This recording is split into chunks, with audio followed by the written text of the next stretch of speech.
সবাই পড়া করে আইছস তো? স্যার কিন্তু আগের দিন কইছে যার পড়ানো হবে তারে মাইরে একদম কামড়া বানাই ছাড়বে। তুই ভুল শুনছিস, স্যার কইছিল যার পড়ানো হবে তার মাইরে একদম তেতুল মাথা করে ছাড়বো। আমার কি হবে রে? কালকে তো ঘুড়ি ধরতে গিয়ে আম গাছ থেকে পড়ে গেছিলাম, তাই পড়তে পারিনি। আমার কোনো চাপ নেই, আমি পড়া করে এসেছি।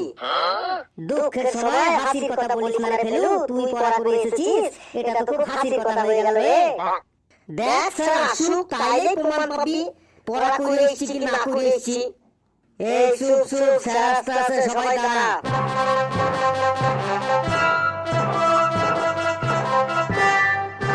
বস বস, সবাই বসে পড়।